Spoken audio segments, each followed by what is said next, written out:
Hello everyone, welcome to my channel UPSC with Lavisha. This is Lavisha, your UPSC mentor. और आज से हम start करेंगे हमारी रिवीजन सीरीज फॉर यूपीएससी 2025 और हम स्टार्ट करेंगे एंशिएंट हिस्ट्री से। और आज का टॉपिक है प्री हिस्टोरिक एज। हमने ब्रीफ में सभी टॉपिक्स को, सभी सब्जेक्ट्स को कवर कर लिया है। अब हम रिवीजन ऐसे करेंगे कि हमें शॉर्ट से सिर्फ 10 to 20 मिनट्स में हम एक टॉपिक को कवर करेंगे, ताकि हम उसको एज अ रिवीजन पर्सपेक्टिव से यूज कर सके। जब भी हमें रिवीजन करनी हो, हम यहाँ से रिवाइज अपने चैप्टर को कर सके कम टाइम के अंदर, बिकॉज टाइम अब बहुत ज्यादा कम बचा है। Let's start from pre historic period of India. History. History Hindi में हम क्या कहते हैं? इतिहास। हिस्ट्री ग्रीक वर्ड हिस्टोरिया से बना हुआ वर्ड है। इस वर्ड का मतलब क्या होता है? इंक्वायरी, इन्वेस्टिगेशन और you can say past knowledge. जहां से हमें पास्ट की नॉलेज मिले उसको हम कहते हैं हिस्ट्री। हिस्ट्री के बारे में जानने के लिए हमारे पास दो टाइप ऑफ सोर्सेज हैं, एक नॉन लिटरेरी सोर्सेज और एक literary sources. Non literary sources में क्या इंक्लूड होता है? आपके कॉइन्स हैं, इंस्क्रिप्शंस हैं, मॉन्यूमेंट्स हैं और कुछ आर्कियोलॉजिकल रिमेन्स। आर्कियोलॉजिकल रिमेन्स जैसे आपके पोएट्री हो गया, कुछ टाइप ऑफ इमेजेस मिल गई, या फिर स्कल्पचर्स हो गए, सील्स हो गई, ये सब कुछ आपके आर्कियोलॉजिकल रिमेन्स के अंदर आते हैं। और वही लिटरेरी सोर्सेज क्या हैं? जितने भी आपके रिटन रिकॉर्ड्स हैं उनको हम लिटरेरी सोर्सेज के अंदर काउंट करते हैं। उसके अंदर आपकी एपिक्स हो गई, चाहे महाभारत, रामायण, या फिर आपके पुराण है, उपनिषद है, आपके अलग अलग डॉक्यूमेंट्स हैं, चाणक्य का लिखा हुआ अर्थशास्त्र है, डिफरेंट डिफरेंट राइटर्स की डिफरेंट डिफरेंट राइटिंग्स है, उन सभी को हम किसके अंदर? लिटरेरी सोर्सेज के अंदर काउंट करते हैं। अब बात करते हैं प्री हिस्टोरिक टाइम पीरियड की। उससे पहले एक चीज और देख लेते हैं। हिस्ट्री को भी, हिस्टोरियंस की माने तो हिस्ट्री को भी तीन पार्ट्स में डिवाइड किया जाता है, प्री हिस्ट्री, प्रोटो हिस्ट्री और हिस्ट्री। प्री हिस्ट्री कौन से टाइम पीरियड को बोला जाता है? जिस टाइम के हमारे पास कोई भी रिटन एविडेंस नहीं है, जिस टाइम पीरियड के अंदर लोगों को लिखना आता ही नहीं था, तो रिटन एविडेंसेस होना पॉसिबल ही नहीं था। जिस टाइम पीरियड के बारे में हमें कहाँ से पता चलता है? सिर्फ पोट्री से, आर्टिफैक्ट से, स्टोन टूल से और कुछ मेटल्स इंप्लीमेंट से जो हमने निकाले हैं जमीन के नीचे से, सिर्फ हमें उनसे पता चलता है। वो आपकी होती है प्री हिस्ट्री का टाइम पीरियड। फिर हिस्ट्री कौन सी होती है? हिस्ट्री उस टाइम पीरियड को बोला जाता है जहां के हमारे पास रिटन एविडेंसेस भी हैं, आर्कियोलॉजिकल रिमेन्स भी हैं। फॉर एग्जांपल आपका अशोका का टाइम पीरियड था, आपके पास रिटन एविडेंसेस भी हैं, आपके पास अर्थशास्त्र है चाणक्य का लिखा हुआ, और आपके पास आर्कियोलॉजिकल सोर्सेज भी हैं, जो अशोका के इंस्क्रिप्शंस हैं, रॉक एडिक्ट्स हैं, वो सब। तो इसीलिए उस टाइम पीरियड को क्या कहा जाता है? हिस्ट्री, जहां के हमारे पास रिटन एविडेंस भी हो और आर्कियोलॉजिकल सोर्सेज भी हो। और प्रोटो हिस्ट्री कौन सा टाइम पीरियड हुआ? प्री हिस्ट्री और हिस्ट्री के जो बीच का टाइम पीरियड हुआ वो आपका प्रोटो हिस्ट्री कहलाता है। एक ट्रांजिशनल जो पीरियड होता है वो आपका है प्रोटो हिस्ट्री। इस टाइम पीरियड के अंदर क्या था कि रिटन रिकॉर्ड्स तो मिले, रिटन एविडेंसेस तो हमारे पास प्रोटो हिस्ट्री के भी है, लेकिन उन रिटन एविडेंसेस को हम कभी डेसिफर्ड नहीं कर पाए, कभी इंटरप्रेट नहीं कर पाए, कभी उन रिटन एविडेंसेस को समझ नहीं पाए। इसमें एग्जांपल क्या आएगा? एग्जांपल है आपका हड़प्पन सिविलाइजेशन। जो आपकी हड़प्पन सिविलाइजेशन है उसके अंदर से भी हमें एक स्क्रिप्ट मिली थी, रिटन स्क्रिप्ट, लेकिन उस रिटन स्क्रिप्ट को आज तक हम समझ नहीं पाए, उसको आज तक हम डेसिफर नहीं कर पाए। तो वो टाइम पीरियड कौन सा हो गया? Proto history. तो इनडायरेक्टली हम बोल सकते हैं कि हमें प्रोटो हिस्ट्री के बारे में भी सिर्फ आर्कियोलॉजिकल एविडेंसेस से ही पता चलता है, क्योंकि रिटन एविडेंसेस मिले लेकिन हम अब तक उनको इंटरप्रेट नहीं कर पाए, अब तक हम उनको अंडरस्टूड नहीं कर पाए।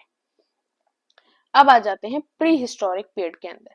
प्री हिस्टोरिक पीरियड आपका कौन सा टाइम पीरियड होता है? जो 200,000 बीसी से लेकर आपका नियर अबाउट 3500 टू 2500 बीसी के अराउंड का टाइम पीरियड आपका प्री हिस्टोरिक टाइम पीरियड होता है। और इसी टाइम पीरियड को हम क्या कहते हैं? स्टोन एज कहते हैं। स्टोन एज हम इस टाइम पीरियड को क्यों कहते हैं? क्योंकि इस टाइम के लोग जितने भी टूल्स को यूज करते थे, जो भी काम करते थे, उसके लिए वो किसकी हेल्प लेते थे?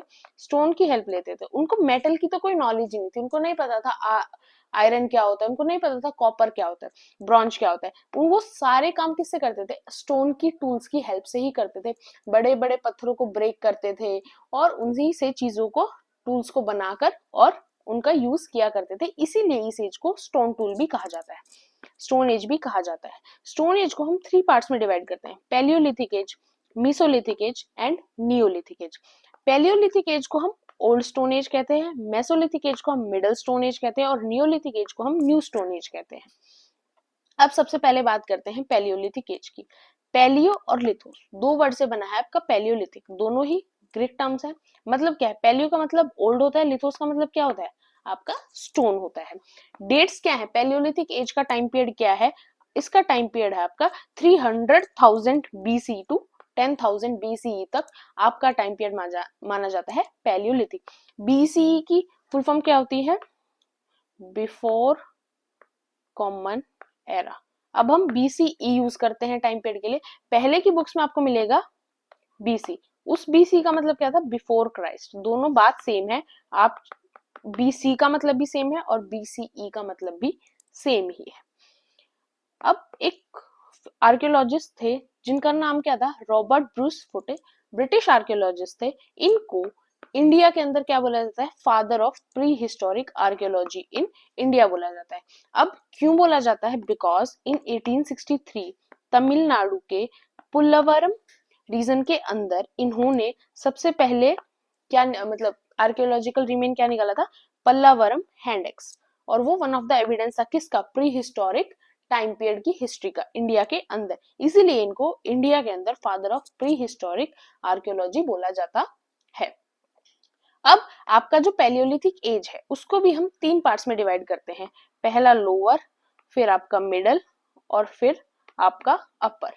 तीन एज के अंदर हम पैलियोलिथिक टाइम पीरियड को भी डिवाइड करते हैं।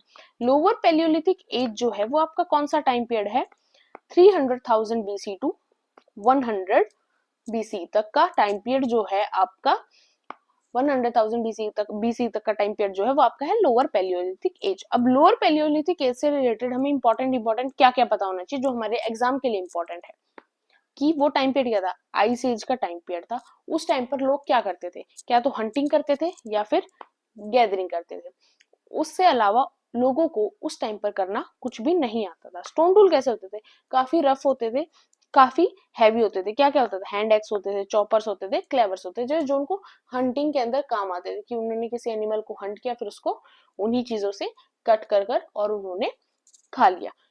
बिल्कुल स्टार्टिंग का टाइम पीरियड था, आइस एज थी तो और कोई चीज तो वैसे भी पॉसिबल नहीं। अब कहीं पर बर्फ है तो आप वहां पर एग्रीकल्चर नहीं कर सकते, कहीं पर बर्फ है, ग्रासलैंड्स नहीं है, तो एनिमल्स जो डोमेस्टिक एनिमल्स है वो भी सर्वाइव नहीं कर सकते। उस टाइम पीरियड पर ऐसा कुछ नहीं था, सिर्फ उनके पास रफ और हैवी स्टोन टूल्स थे और उनसे वो हंटिंग गैदरिंग करते थे। और लाइमस्टोन से भी वो उस टाइम पीरियड के अंदर टूल्स को बनाया करते थे। अब एविडेंसेस की बात करें, जहां से हमें लोअर पैलियोलिथिक साइट्स के बारे में पता चला है, लोअर पैलियोलिथिक एज के बारे में पता चला है, उसमें इंपॉर्टेंट ओल्डेस्ट पैलियोलिथिक साइट है आपकी महाराष्ट्र के अंदर बोरी। ये आपकी ओल्डेस्ट लोअर पैलियोलिथिक साइट है। अदर इंपॉर्टेंट साइट कौन सी है जहां से हमें लोअर पैलियोलिथिक एज के बारे में पता चलता है, आपका कश्मीर वैली है, आपका थार डेजर्ट का रीजन है और आपका डिडवाना डेजर्ट, जो दोनों ये भी राजस्थान में ही है। यहाँ से हमें लोअर पैलियोलिथिक एज के बारे में पता चलता है। उसके अलावा आपका जो विंध्यास और डेक्कन का प्लेट्यू है, वहां से हमें क्या मिलता है, नेचुरल केव्स और रॉक शेल्टर्स। जो उस टाइम पीरियड के लोग थे लोअर पैलियोलिथिक एज के, वो कहाँ रहते थे, नेचुरल केव्स में रहते थे या रॉक के शेल्टर्स के अंदर ही वो रहते थे। बिकॉज अगर बारिश वगैरह आ रही है तो वो चीजें उनको वहां से प्रोटेक्ट करती थी। अब ये चीजों के एविडेंस आपको कहाँ मिलेंगे, सबसे इंपॉर्टेंट एविडेंस हमें कहाँ से मिले, भीमबेटका केव्स, जो कहाँ है, भोपाल के near about in Madhya Pradesh. यहाँ से हमें ये एक इंपॉर्टेंट साइट है लोअर पैलियोलिथिक एज की, यहाँ से हमें एविडेंसेस मिले हैं किसके, कि यहाँ पर लोग रहा करते थे रॉक शेल्टर्स के अंदर। जो भीमबेटका की केव्स है वहां पर लोअर पैलियोलिथिक के एज के लोग रहते थे। और कहाँ पर हमें ऐसे एविडेंसेस मिले हैं, नागार्जुना कोंडा इन आंध्र प्रदेश स्टेट के अंदर भी हमें ऐसे एविडेंसेस मिले हैं। आपको ये जो साइट्स हैं ये याद रखनी है, जो जो इंपॉर्टेंट साइट्स हैं जहां जहां से एविडेंसेस, बहुत इंपॉर्टेंट एविडेंसेस मिले हैं, बिकॉज यही मैक्सिमम टाइम पे यूपीएससी के अंदर पूछा जाता है। उसके अलावा स्टोन एज से ज्यादा यूपीएससी कुछ नहीं आपसे पूछता। नेक्स्ट आपका middle palaeolithic age. Middle palaeolithic age का टाइम पीरियड कौन सा है, 100,000 टू 40,000 BC का जो टाइम पीरियड है वो आपका कौन सा है, मिडल पैलियोलिथिक एज का टाइम पीरियड है। इस एज से हमें क्या क्या याद रखना है, कि यहाँ के जो आर्टिफैक्ट्स थे वो हमें कहाँ से मिले, नर्मदा रिवर और तुंगभद्रा रिवर के पास से हमें मिडिल पैलियोलिथिक एज के एविडेंसेस मिलते हैं। और कुछ इंपॉर्टेंट प्लेसेस की बात करें जो मिडिल पैलियोलिथिक एज से लिंक करती हैं, वो कौन सी हैं, राजस्थान की आपकी लूनी वैली, बेलन वैली यूपी से और भीमबेटका केव एमपी से। यहाँ भी आपको मिडिल पैलियोलिथिक एज से रिलेटेड चीजें मिलती हैं, जहां से हमें पता चलता है इन जगहों से कि यस मिडिल पैलियोलिथिक एज थी और उसमें ऐसी ऐसी चीजें थी। अब बात करते हैं अपर पैलियोलिथिक एज के बारे में, जो क्या थी, लास्ट फेज थी आइस एज की। यहाँ से आपका जो क्लाइमेट था ना वो चेंज होना स्टार्ट हो गया था, क्लाइमेट थोड़ा वार्म होने लगा था, जो ह्यूमिडिटी लेवल थी वो काफी ज्यादा लो होना स्टार्ट हो गया था, जिसकी वजह से एटमोस्फेयर चेंज हो रहा है और एटमोस्फेयर चेंज होने की वजह से लोगों के अंदर भी चेंजमेंट आना स्टार्ट हो गया। उन्होंने भी चीजों को अपनाना, अलग अलग चीजों को अपनाना स्टार्ट कर दिया, उनके स्ट्रक्चर के अंदर भी काफी ज्यादा चेंजमेंट आने लगे। तो फर्स्ट चेंजमेंट की स्टार्टिंग कहां से हुई थी, अपर पैलियोलिथिक एज से। टाइम पीरियड क्या था, 40,000 बीसी टू 10,000 बीसी का जो टाइम पीरियड था वो आपका अपर पैलियोलिथिक एज का टाइम पीरियड था। और यही एज मार्क करती है किसका, appearance of new flint industries का और मॉडर्न टाइप ऑफ मैन, जिनको हम क्या कहते हैं, होमो सेपियंस, जो बिल्कुल हमारी तरह ही दिखते थे। आज का जो मॉडर्न मैन है उसको भी हम होमो सेपियंस की कैटेगरी में ही रखते हैं। तो जो आज के टाइप पीरियड ऑफ मैन का जो स्ट्रक्चर है वो अपर पैलियोलिथिक एज से हमें दिखना स्टार्ट हो गया था, ऐसे एविडेंसेस से हमें पता चला। टेक्निकल एडवांसमेंट क्या आ गई थी अपर पैलियोलिथिक एज के अंदर, लोग जो उस टाइम पीरियड के लोग थे वो fishing tools, needles, burins, parallel side blades, boring tools, इस टाइप से उन्होंने जो अपनी टूल्स के अंदर थोड़ी सी एडवांसमेंट वो ले आए थे और वो different different types of tools को यूज करने लगे थे। अगर हम गुजरात के सैंड ड्यून्स की बात करें तो वहां से हमें एविडेंसेस मिलते हैं ब्लेड्स के, स्क्रैपर्स के, फ्लेक्स के। और वही बोन टूल्स के एविडेंस हमें कहां से मिलते हैं, बोन टूल्स के एविडेंस आपको इंडिया के अंदर कुरनूल केव्स और मुछा चटला चित्तामणि केव्स, दोनों ही कहाँ है, आंध्र प्रदेश के अंदर, यहाँ से हमें बोन टूल्स के एविडेंसेस मिलते हैं। अब बात करते हैं मेसोलिथिक एज की। इतना ही इंपॉर्टेंट था पैलियोलिथिक एज के बारे में जानने, इससे ज्यादा आपसे यूपीएससी में कुछ भी नहीं पूछा जाने वाला। वैसे तो यूपीएससी स्टोन एज से रिलेटेड क्वेश्चन बहुत रेयर पूछती है, बट फिर भी रिस्क पे अगर वो पूछती है तो भी इससे ज्यादा वो नहीं पूछेगी। अब बात करते हैं मेसोलिथिक एज के बारे में। मेसोलिथिक एज एक ट्रांजिशन पीरियड था, जिस टाइम तक आपका जो क्लाइमेट था वो काफी हद तक चेंज हो चुका था, जो आइस एज थी उसका एंड हो चुका था और लोगों का जो स्ट्रक्चर है वो भी आज के मॉडर्न मैन की जैसा हो चुका था। अब मेसोलिथिक एज का टाइम पीरियड क्या है, 10,000 BC to 6,000 BC. Mesolithic, meso plus lithos, lithos का मतलब हमने देख लिया था स्टोन है, मेसो का मतलब क्या है, मिडल, इसीलिए इसको मिडल स्टोन एज भी कहा जाता है। अब बात करें द फर्स्ट ह्यूमन कॉलोनाइजेशन जो थी, उसके एविडेंसेस भी हमें मेसोलिथिक एज के टाइम पीरियड से मिलते हैं, जो कहाँ स्टेब्लिश हुई थी, नियर गंगा प्लेन्स। वो भी किस टाइम पे स्टेब्लिश हुई, मेसोलिथिक एज के टाइम पीरियड पर ही आपकी जो फर्स्ट ह्यूमन कॉलोनाइजेशन है नियर गंगा प्लेन्स, गंगा नदी के किनारे स्टेब्लिश होना स्टार्ट हुई थी। और उसके एविडेंसेस, वो टाइम पीरियड भी कौन सा था, आपका मेसोलिथिक एज वाला ही टाइम पीरियड था। इस एज को किससे नाम से जाना जाता है, अपीयरेंस ऑफ माइक्रोलिथ्स। माइक्रोलिथ्स क्या होते हैं, बहुत छोटे छोटे स्टोन टूल्स। इस टाइम पीरियड तक उनकी जो स्टोन टूल से रिलेटेड नॉलेज थी वो इतनी बढ़ चुकी थी कि वो बहुत छोटे छोटे बहुत शार्प टूल्स बनाना स्टार्ट कर चुके थे। मेनली वो स्टोन टूल्स किससे बने हुए थे, क्रिस्टलाइन सिलिका से और काफी फाइनली ग्रेन्ड रॉक से बने हुए टूल्स उन्होंने बनाने स्टार्ट कर दिए थे इस टाइम पीरियड तक, मीसोलिथिक एज तक आते आते। उसके अलावा क्या है, जो अर्लीस्ट डिस्कवरी थी माइक्रोलिथ्स की और साथ में और अदर मीसोलिथिक टूल्स की, वो हमें कहां से मिली, सबसे पहले हमें मिली rock shelters of Mirzapur district of UP. ये सेम मिर्जापुर है जो आप मिर्जापुर सीरीज के अंदर देखते हो, उसी मिर्जापुर से हमें सबसे पुराने एविडेंसेस मिले, किससे रिलेटेड, मीसोलिथिक एज से रिलेटेड और मीसोलिथिक टूल से रिलेटेड। मेसोलिथिक एज में जो टूल्स और जो माइक्रोलिथ्स यूज होते थे उनसे रिलेटेड सबसे पुराने एविडेंस हमें कहां से मिलते हैं, रॉक शेल्टर ऑफ मिर्जापुर से मिलते हैं। उसके अलावा क्या इंपॉर्टेंट है, आपको ये साइट भी बहुत अच्छी तरीके से याद रखनी है। साइट का नाम क्या है, बेगोर। साइट कहाँ पर है, कोठारी रिवर के लेफ्ट बैंक पे ये जगह सिचुएटेड है और लोकेशन क्या है, कौन सी स्टेट में, राजस्थान के अंदर। इंपॉर्टेंट क्यों है, क्योंकि ये इंडिया की लार्जेस्ट मेसोलिथिक साइट है और साथ में एक डॉक्यूमेंटेड मेसोलिथिक साइट्स भी बेगोर कहलाती है। यहाँ से हमें मिला क्या था, हमें यहाँ से मिले थे एनिमल बोन्स के, एनिमल बोन शेल्स मिले थे, कुछ माइक्रोलिथिक टूल्स मिली थी, माइक्रोलिथ्स मिले थे, इसीलिए ये साइट इतनी ज्यादा इंपॉर्टेंट है। उसके अलावा कौन सी अदर साइट्स हैं जो मिसोलिथिक एज से इंपॉर्टेंट है हमारे लिए, आपके जो तापी, साबरमती, नर्मदा, माही रिवर की जो भी वैलीज थी वहां से भी हमें मिसोलिथिक एज के एविडेंसेस मिले थे। और हम क्या देख सकते हैं कि जो ग्रासलैंड्स हैं वो डेवलप होना स्टार्ट हो गए थे, क्लाइमेट चेंज हो चुका था, आइस एज एंड हो चुकी थी, तो आइस एज एंड होने के बाद क्या हुआ, ग्रासलैंड्स बनना स्टार्ट हो गए। कौन से टाइम पीरियड के अंदर, मीसोलिथिक एज के अंदर ही आपकी ग्रासलैंड्स की स्टेब्लिशमेंट हो गई। अब ग्रासलैंड्स बनेंगे तो क्या होगा, एनिमल की पॉपुलेशन भी इंक्रीज होगी, बिकॉज आइस एज के अंदर, आइस के अंदर, बर्फ के अंदर तो सभी एनिमल का रहना पॉसिबल नहीं होता। लेकिन जैसे ही ग्रासलैंड स्टेब्लिश होना स्टार्ट हुए, आपके काफी एनिमल्स ऐसे थे जिनकी पॉपुलेशन इंक्रीज हुई। मेजरली कौन से थे, आपके deer, antelope, goat, sheep and cattle, ये कुछ ऐसे एनिमल्स थे जिनकी पॉपुलेशन भी इंक्रीज होना स्टार्ट हो गई। जैसे जैसे क्लाइमेट चेंज होता गया, इनकी पॉपुलेशन भी इंक्रीज होना स्टार्ट हो गई।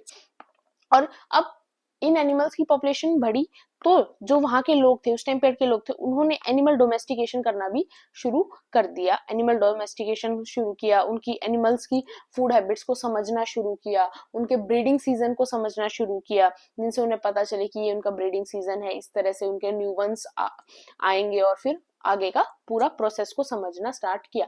बिकॉज पैलियोलिथिक एज के अंदर सिर्फ वो हंटिंग गैदरिंग कर रहे थे। मीसोलिथिक एज के अंदर एक चीज क्या ऐड की उन्होंने, अपने हंटिंग गैदरिंग तो कर ही रहे थे, उनके साथ क्या ऐड किया, एनिमल डोमेस्टिकेशन भी उन्होंने करना स्टार्ट कर दिया। एविडेंस ऑफ एनिमल डोमेस्टिकेशन सबसे पहले हमें कहाँ मिले, आदमगढ़, एमपी। ये भी इंपॉर्टेंट है। पहला एनिमल कौन सा मिला, वाइल्ड डॉग। और कॉमन एनिमल्स कौन से मिले, जो सबसे ज्यादा मिले, जिनके एविडेंसेस, शिप एंड गोट। साथ में थोड़ा बहुत फार्मिंग भी स्टार्ट हुआ था। आप ये नहीं कह सकते कि एग्रीकल्चर प्रैक्टिस स्टार्ट हो गई थी, थोड़ा सा फार्मिंग स्टार्ट हुआ था। नेचुरल फार्मिंग जो स्टार्ट हो गई थी हमारे देश की धरती पर, वो किसकी थी, वीट की, बार्ले की और राइस की। ये नेचुरली जब क्लाइमेट चेंज होने के बाद ग्रासलैंड्स बन गए, प्लेन्स बन गए, उसके बाद नेचुरली ये चीजें इंडिया की सॉइल के ऊपर ग्रो होना स्टार्ट हो गई, वीट, बार्ले और राइस। अब काफी सारे रॉक पेंटिंग का कल्चर भी मेसोलिथिक एज के अंदर स्टार्ट हुआ। थीम्स क्या होते थे मेसोलिथिक एज की रॉक पेंटिंग्स के, आपके वाइल्ड एनिमल्स होते थे, हंटिंग होती थी, डांसिंग होती थी, यही थीम्स होते थे कि वो रॉक पेंटिंग्स बनाते थे, रॉक्स के ऊपर पेंटिंग्स बनाते थे। और पेंटिंग्स किसकी होती थी, मेनली हंटिंग की पेंटिंग्स होती थी, उन्होंने किसी चीज का शिकार किया होता था। डांसिंग की पेंटिंग्स होती थी, या वाइल्ड एनिमल्स की, जैसे वाइल्ड डॉग की होगी या किसी और एनिमल की इमेजेस वो रॉक्स के ऊपर बनाते थे। नियर अबाउट हमारे पास इंडिया के अंदर 150 मेसोलिथिक रॉक आर्ट्स हमें मिले, जिसमें से इंपॉर्टेंट फेमस वन कौन से हैं जो आपको याद रखने हैं। एक तो आपकी भीमबेटका केव्स हो गए, ये तो वन ऑफ द इंपॉर्टेंट है। भीमबेटका केव्स भी आप अगर एमपी के अंदर देखने जाओगे तो वहां पर आपको रॉक पेंटिंग्स दिखाई देंगी। और एमपी के अंदर ही करवार और जौरा, ये दो रीजन और हो गए, दो जगह और हो गई जहां से आपको रॉक पेंटिंग के एविडेंसेस मिलते हैं। संबलपुर और सुंदरगढ़, ये दोनों यूपी की लोकेशंस हैं जहां पर आपको रॉक पेंटिंग के एविडेंसेस मिलते हैं। एंड ये एक केरला की लोकेशन है, इजुथुक गुहा, जहां से आपको मेसोलिथिक एज के टाइम पीरियड की रॉक पेंटिंग के एविडेंसेस मिलते हैं।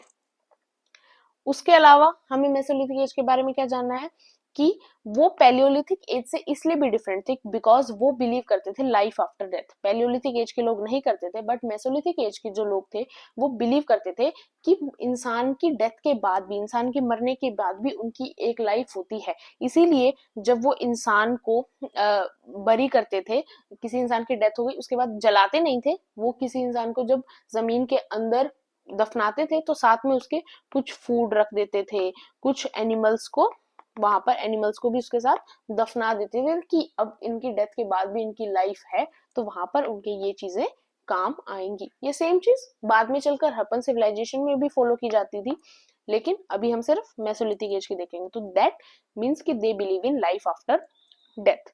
अब दो इंपॉर्टेंट साइट और थी मेसोलिथिक एज से जो हमें याद रखनी पड़ेगी, वो थी लंगनाज इन गुजरात और साथ में बुरहानपुर इन वेस्ट बंगाल। ये दोनों भी काफी इंपॉर्टेंट साइट थी। यहाँ से हमें क्या मिला था, यहाँ से हमें राइनोसॉर्स के और ब्लैक बक के एविडेंसेस मिले थे, साथ में हमें उसी टाइम पीरियड के काफी ह्यूमन स्केलेटन्स भी मिले थे। अब देखो यही हुआ ना कि एविडेंसेस ह्यूमन स्केलेटन और एनिमल्स से रिलेटेड चीजें दोनों एक साथ मिली, उसी से हम प्रेडिक्ट कर सकते हैं कि यस वो बिलीव करते थे लाइफ आफ्टर डेथ के अंदर, कि किसी ह्यूमन की डेथ हुई होगी, उसके साथ उन्होंने एनिमल को रख दिया, और फिर बाद में अब इतने टाइम पीरियड बाद जब हमने वहां पर डिगिंग वगैरह की तो हमें उस चीज के एविडेंसेस कंबाइनली मिल गए। तो ये दोनों साइट्स भी आपको याद रखनी है। इससे ज्यादा मेसोलिथिक एज के बारे में आपको कुछ याद नहीं करना। फिर आती है आपकी नियोलिथिक एज, जो आपकी लास्ट स्टोन एज थी, आपकी लास्ट स्टोन एज थी। इसका टाइम पीरियड क्या था, 6000 BC टू 1000 BC तक, last and third part of stone age. एक गॉर्डन चिल्डे नाम के वो थे आपके राइटर, उन्होंने एक बुक लिखी थी मैन मेक्स हिमसेल्फ। उसके अंदर उन्होंने काफी सारा नियोलिथिक एज के बारे में लिखा और उन्होंने साथ में ये भी लिखा कि कैसे नियोलिथिक एज एक बहुत इंपॉर्टेंट रिवोल्यूशन था ह्यूमन सिविलाइजेशन के अंदर, काफी इंपॉर्टेंट रिवोल्यूशन था, क्योंकि इस टाइम पीरियड तक जो ह्यूमन था वो काफी तरीके से डेवलप हो चुका था। इस टाइम पीरियड तक वो फूड गैदरर से क्या बन चुका था, फूड प्रोड्यूसर बन सका। अभी तक वो सिर्फ फूड की गैदरिंग कर रहा था, बट अब वो फूड प्रोड्यूसर भी बन चुका था। क्यों? क्योंकि उसने एग्रीकल्चर प्रैक्टिसेस को स्टार्ट कर दिया था। न्यूलिथिक एज के अंदर आने के बाद मैन ने क्या कर दिया था, हंटिंग गैदरिंग एनिमल डोमेस्टिकेशन के बाद अब उसने एग्रीकल्चर प्रैक्टिसेस को भी स्टार्ट कर दिया था, इसीलिए अब वो फूड प्रोड्यूसर भी बन चुका था। सबसे पुराना oldest evidence of rice cultivation हमें कहां से मिलता है, महारा और कोल्डियवा। कहाँ पे हैं दोनों लोकेशंस, आपकी यूपी के अंदर है। उसके अलावा जो नियोलिथिक एज के अंदर जो आपकी स्टोन टूल्स मिलती हैं वो काफी ज्यादा पॉलिश्ड थी, काफी ज्यादा रिफाइंड थी, और साथ में हमें बोन टूल्स भी बहुत ज्यादा नियोलिथिक एज के अंदर मिलती हैं। अगर नियोलिथिक एज की मेजर क्रॉप्स की बात करी जाए जो एग्रीकल्चर प्रैक्टिस स्टार्ट कर दी थी, तो कौन कौन सी मेजरली कौन कौन सी क्रॉप्स को ग्रो करते थे, तो वो आपकी है ragi, horse gram, cotton, rice, wheat and barley. और वहीं मेजरली कौन से एनिमल्स को डोमेस्टिकेट किया जाता था, आपके कैटल, शिप एंड गोट को। अब बुर्जा होम इन कश्मीर, ये भी आपको याद रखना है, यहां से हमें मिले थे एविडेंस ऑफ डॉग डोमेस्टिकेशन। काफी इंपॉर्टेंट साइट है रिलेटेड टू नियोलिथिक एज, जहां से हमें एविडेंस किसके मिले थे, डॉग की डोमेस्टिकेशन के एविडेंस मिले थे, बिकॉज यहाँ से हमें काफी ज्यादा डॉग की बॉन्स मिली और उनसे हमने ये चीज लगाई कि यहाँ पर डॉग की डोमेस्टिकेशन की जाती थी। कहां से, बुर्जा होम इन कश्मीर। अगर हम एग्रो पेस्टोरल सोसाइटी एविडेंसेस की बात करें, हमें कहाँ से मिले हैं, ब्रह्मगिरी, हलूर, मस्की, तीनों ही रीजन कहाँ पे हैं, कर्नाटका के अंदर। यहाँ से हमें उस टाइम पीरियड की एग्रो पेस्टोरल सोसाइटी जो गैदरिंग भी करती थी, डोमेस्टिकेशन भी करती थी और एग्रीकल्चर भी करती थी, उस सोसाइटी के एविडेंस हमें मिले हैं कहाँ से, कर्नाटका में कहाँ से, ब्रह्मगिरी, हेलूर और मस्की रीजन से। पोट्री फर्स्ट कहाँ देखी गई थी, पोट्री सिस्टम भी कहाँ स्टार्ट हुआ था, नियोलिथिक एज के अंदर स्टार्ट हुआ था, क्योंकि उन्होंने एग्रीकल्चर प्रैक्टिस स्टार्ट की। अब वो एग्रीकल्चर से क्रॉप कल्टीवेट करे तो उस चीज को स्टोर भी करेंगे ना, तो उन्होंने वहां से पोट्री स्टार्ट की। पहले उन्होंने पोट्री इनिशियली खुद स्टार्ट की, बाद में ऐसा माना जाता है कि बाद के एविडेंसेस में कि बाद में उन्होंने व्हील का यूज करना स्टार्ट कर दिया था पोट्री मेकिंग के लिए। अगर हम बात करें कॉटन के सबसे पुराने एविडेंसेस कहाँ मिले, तो वो आपके मिले हैं मेहरगढ़। मेहरगढ़ कहाँ है, अब पाकिस्तान में, पहले इंडिया के पास था, तो यहाँ से हमें ओल्डेस्ट एविडेंस ऑफ कॉटन मिले।